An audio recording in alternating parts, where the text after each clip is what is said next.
और उसके उतार चढ़ाव का अनुभव करते हुए, उस पर केंद्रित होते हुए चित्त के साथ रहे। उसमें भी स्थिरता प्राप्त होने पर श्वास प्रश्वास के साथ उत्पन्न होने वाली वेदना को भी हम साथ में देखते हैं, है ना। वो कैसी है, सुखद है, दुखद है, उसको भी हम देखते हैं।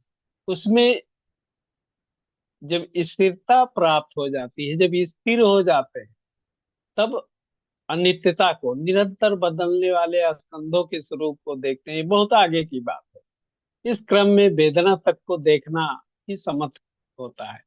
और पंच स्कंध में क्षण क्षण में बदलने वाली अनित्यता को देखना ही विपස්සना कहते हैं। यही कहते हैं आनापानसति ध्यान आगे विपස්සना बन सकता है।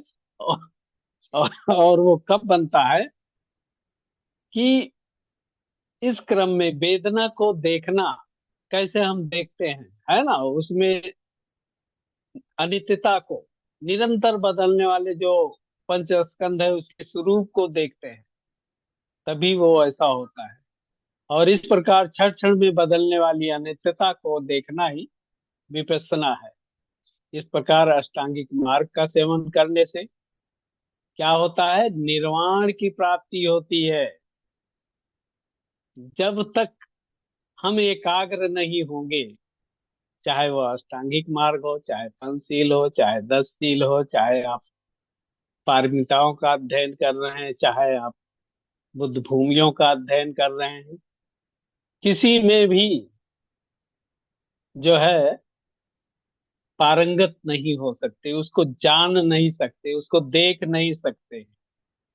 और इसीलिए जब किसी चीज को जानते हैं, समझते हैं, तभी हम आगे उसको आर अष्टांगिक मार्ग या कोई भी मार्ग हो, तभी हम निर्वाण की तरफ बढ़ते हैं। जैसे तुम्हें, मतलब जो भी कृत्य करना है ना, कहते हैं कि बुद्ध क्या है, वो केवल मार्ग बतलाने वाले हैं। लेकिन मार्ग पर आरूढ़ किसे होना होता है ना। मार्ग बंधनों से, मार्ग मार्ग के जो बंधन है उससे मुक्त किसे होना है, वो हमें ही होना है। हमें ही अपना विकास करेंगे, उसमें आगे बढ़ेंगे, एकाग्र होंगे, चीजों को समझेंगे, देखेंगे, तभी ही आगे बढ़ सकते हैं। तो ऐसा हम इसको समझ सकते हैं। जैसे तथागत बुद्ध ने 21 वर्षों तक राज्य सुख को भोगते हुए भोग विलासता को भी देखा है ना। उन्होंने, और उनको ऐसा महसूस हुआ उसमें शांति नहीं मिली। फिर 6 वर्ष कठोर तपस्या करके भी देखा उन्होंने, लेकिन वहां भी शांति नहीं मिली। शांति किसी अत या एक स्ट्रीम में चलकर नहीं मिल सकती। शांति यथाभूत ज्ञान से होती है। जो जैसा है उसको वैसा देखने से ही शांति मिल सकती है। वास्तव में जब हम एकाग्र हो जाते हैं और हमारे अंदर की जो अकुशलताएं हैं, जो हमारे निवरण है, जो हमारे अंदर विकार भरे हुए हैं, जब वो दूर होते हैं, तभी हम एकाग्र होते हैं, तभी हम चीजों को स्पष्ट रूप से देख सकते हैं। तभी यथाभूत ज्ञान जो होता है ना, शांति यथाभूत ज्ञान से होती है, तभी ये हो सकता है। तभी हमें यथाभूत ज्ञान की प्राप्ति हो सकती है। जो जैसा है उसको वैसा ही देखने से शांति मिल सकती है। और समस्याएं तब आती है जब हम स्व पर केंद्रित होकर, जैसे चुंबक सभी लोहे के कणों को अपनी ओर आकर्षित करता है, जब हम स्वयं केंद्रित होते हैं, तो उसी चुंबक की भांति, जैसे लोहे के छोटे छोटे कणों को अपनी तरफ खींच लेता है, वैसे ही अपने में समाहित करने की चेष्टा करते हैं हम। जब हमारे अंदर के सारे विकार दूर हो जाते हैं, जब हम एकाग्र होते हैं, तो स्वयं को देखते हैं, सब चीजों को देखते हैं, सभी को अपने अनुसार चलाना चाहते हैं। जब कभी भी जो हमारे मन में भाव होता है, जैसा हम सोचते हैं, वैसा हम सभी को अपने अनुसार चाहते हैं वैसे चलें, तभी समस्याएं उत्पन्न होती है। अपनी इच्छा अनुसार सबको चलाने की ये प्रवृत्ति कहाँ से आती है? अज्ञान से उत्पन्न होती है। क्योंकि हम चीजों को तब नहीं समझ पाते हैं। हम समझते जो मैं सोच रहा हूं वही सही है। लेकिन जैसे पहले कहा कि बुद्ध तो बताने वाले हैं, रास्ता चलना हमें है। लेकिन हम अगर उसमें अपने को एकदम परिपूर्ण समझ के, चाहे वो कुछ भी हो, दूसरों के सोचे वैसे एकदम चले, चीजों को बिना देखे हुए क्या सही है क्या गलत है, तब ये प्रवृत्ति कहते हैं अज्ञान से उत्पन्न होती है। और वास्तविक स्थिति को न समझने से, जब वस्तुओं की स्थिति जो है, सही स्थिति क्या है उसको नहीं समझते हैं, तब ऐसा होता है। आसार को सार समझने से होता है ना। दुख के कारणों में सुख को देखने से होती है ना। तो ये बहुत सारी बातें हैं। अशुचि, अशुभ, अमंगलकारी को शुचि, शुभ और मंगलकारी देखने से होती है। ये बहुत सारी बातें तब आती हैं क्योंकि हम एकाग्र नहीं हो पाते, हम चीजों को समझ नहीं पाते हैं।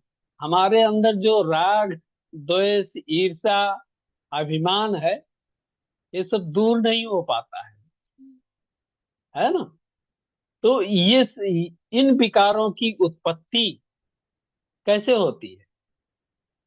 राग, द्वेष, ईर्ष्या, अभिमान, ये सब विकार ही तो है। इसकी उत्पत्ति अज्ञान के कारण ही मन में आती है। जब हमें उसका ज्ञान नहीं होता है तभी हमारे मन में आती है। और अज्ञान का नाश स्वयं अपने द्वारा ही किया जा सकता है, कोई दूसरा नहीं कर सकता है, हम ही कर सकते हैं। कोई दूसरा, जैसे बुद्ध ने हमें रास्ता बताया है धम्म का, वैसे हमें रास्ता बता सकता है और उस पे चलना हमें ही है। उसी प्रकार यहाँ भी ये सारे विकार जो है, या ज्ञान जो है, जो मन में आते हैं, इसका नाश भी स्वयं के द्वारा ही किया जा सकता है, दूसरों को द्वारा नहीं किया जा सकता। ये ऐसा भी हम समझ सकते हैं। कोई बाहर का व्यक्ति हमारे मन में प्रवेश कर हमारे चित्त के विकारों का नाश नहीं कर सकता है। कि कोई दूसरा व्यक्ति आए चमत्कार कर दे कि नहीं, हम जैसे और जगह होता है, और दूसरे उसमें जाते हैं देवी देवताओं के अंधविश्वास में पढ़कर, कर्म कांडों में पढ़कर जैसा सोचते हैं, यहाँ वैसा नहीं है। कोई दूसरा व्यक्ति अगर सोचे कि हमारे मन में प्रवेश प्रवेश कर इस चित्त के विकारों को नाश कर सकते हैं, तो ऐसा नहीं हो सकता है। हमारे चित्त की संतति में दया, करुणा, मैत्री, उपेक्षा, ये बातें जो है, इसके विचार अपने द्वारा पैदा किया जा सकता है ना। चाहे वो करुणा हो, चाहे मैत्री हो, चाहे मुदिता हो, चाहे दया हो, कोई भी हो, ये विचार हम अपने द्वारा ही पैदा कर सकते हैं। कोई दूसरा नहीं पैदा कर सकता है, क्योंकि हमारा मन, हमारा शरीर, हमारे विचार अपने स्वयं के, और दूसरों को द्वारा इसलिए नहीं जा सकता।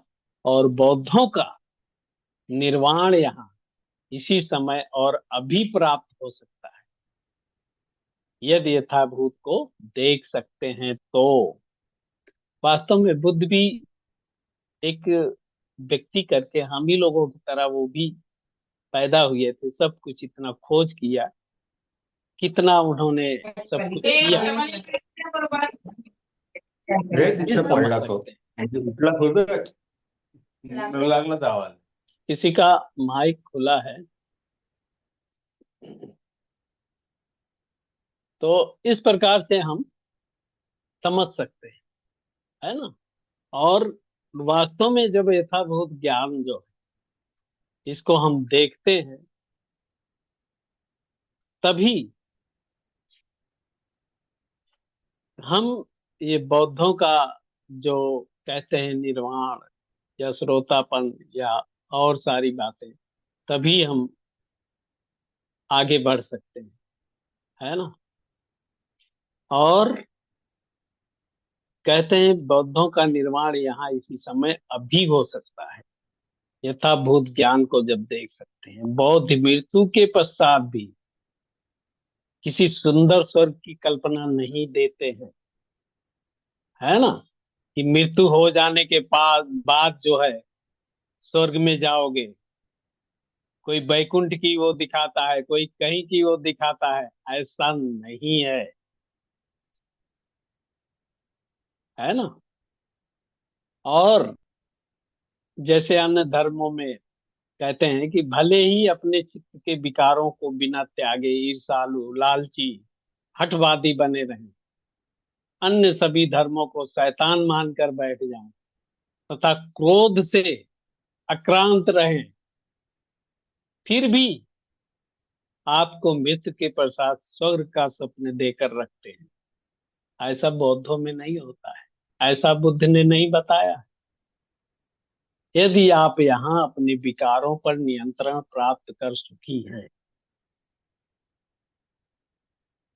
समझ सकते हैं, यदि आप यहाँ पर अपने विकार, अपने अंदर के जो ईर्ष्या द्वेष सारी चीजें हैं, इस पर नियंत्रण प्राप्त कर चुकी हैं, तो भविष्य में भी आप सुखी होंगे। क्योंकि भविष्य वर्तमान का परिणाम होता है। वर्तमान में आप क्लेश युक्त हो और मृत्यु के पश्चात स्वर्ग को प्राप्त करें, ऐसा संभव नहीं है। दूसरी ओर, जैसा अन्य धर्मों में किसी को नष्ट करने के लिए पापी राक्षस को भी वरदान दिया जाता है, बहुत कहानियां सुने होंगे, है ना, बचपन से।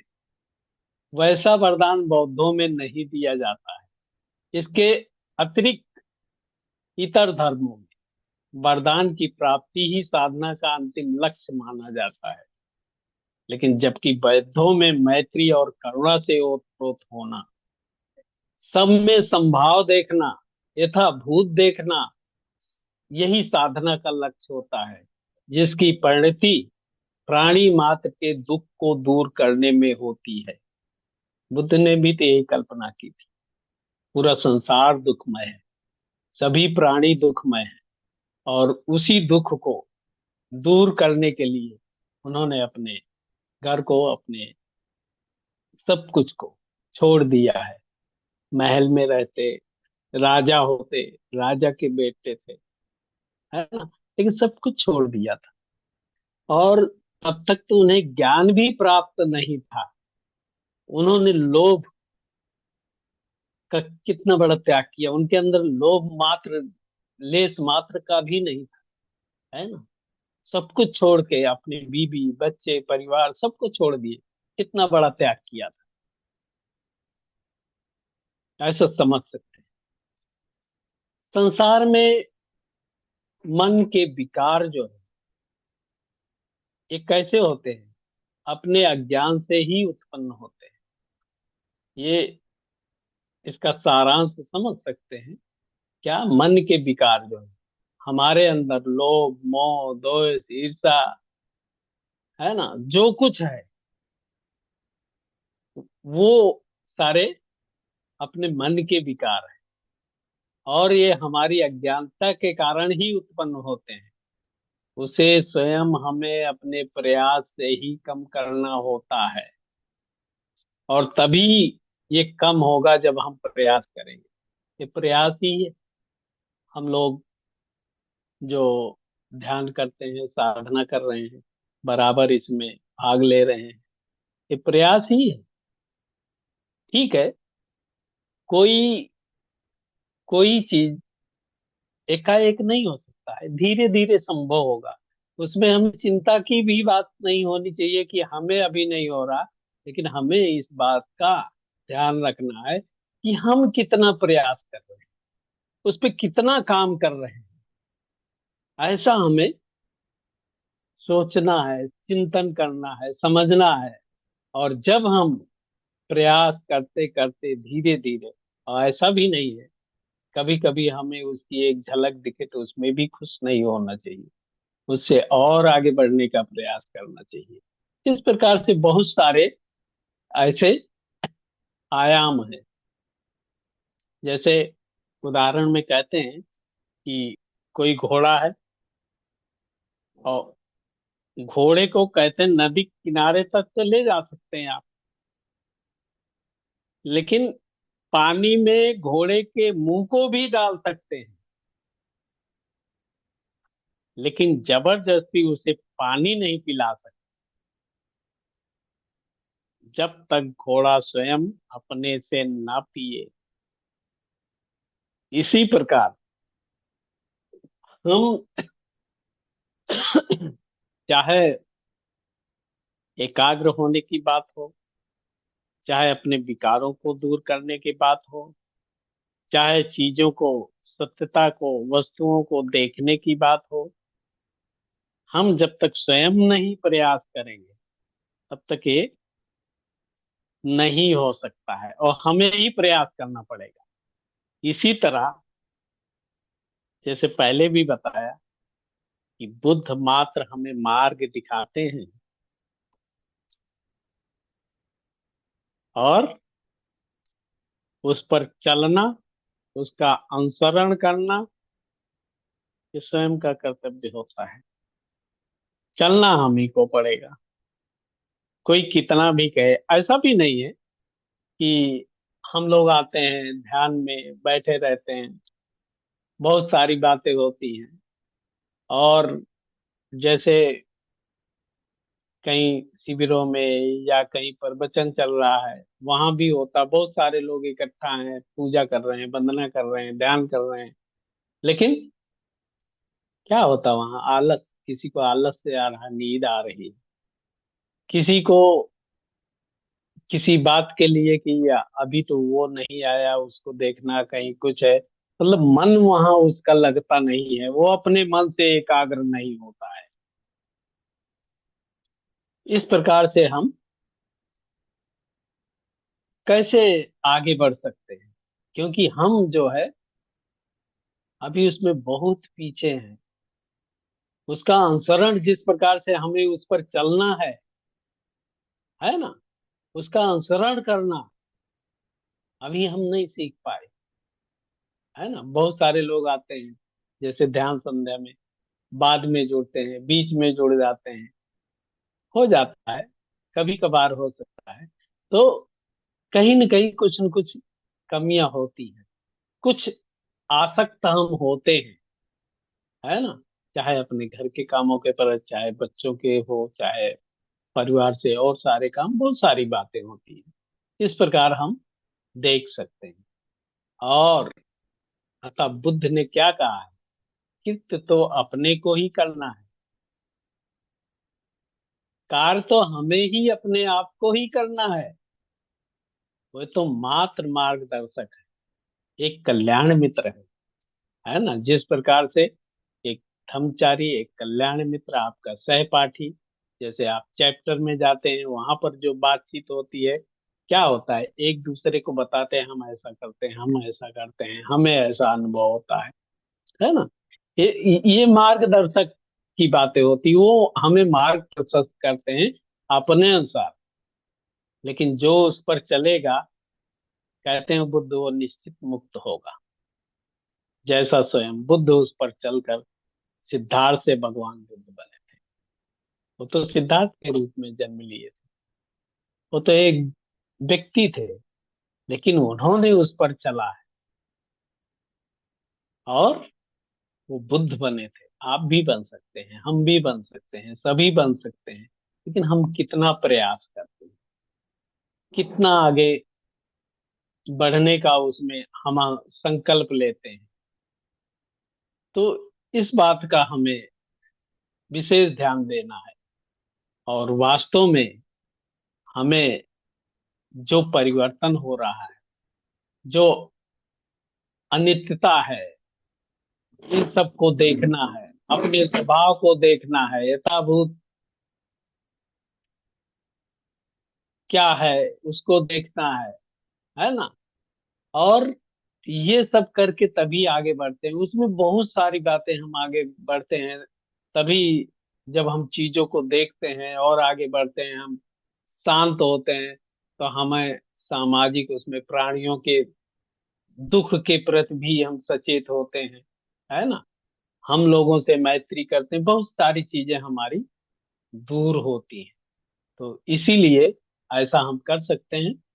और वास्तव में हम सब आगे बढ़ सकते हैं, केवल हमें अपने विकारों को, अपने क्लेशों को, और जो हम सोच के बैठे हैं, दुख में सुख को देखते हैं, वास्तव में अशुभ में सुख, ये सब हमें छोड़ना पड़ेगा, है ना। राग द्वेष ईर्ष्या अभिमान, बहुत सारी बातें होती हैं। ये सब बुद्ध ने बताया ज्ञान। वास्तव में हमें इसी का प्रयास करना है। और जैसे हमने शुरू में बताया, ये चित्त की एकाग्रता ही केंद्र बिंदु है ना, ऐसा हम समझ सकते हैं। क्योंकि ये अध्यात्म का केंद्र बिंदु क्या है? चित्त की एकाग्रता। और उसी का आज हम प्रयास करने वाले हैं आनापानसति ध्यान के माध्यम से।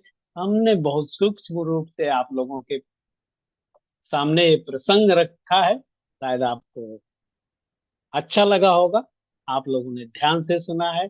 उसके लिए मैं सभी लोगों का बहुत बहुत पुण्यानुमोदन करता हूँ और साधुवाद करता हूँ। जय भीम, नमो बुद्धाय।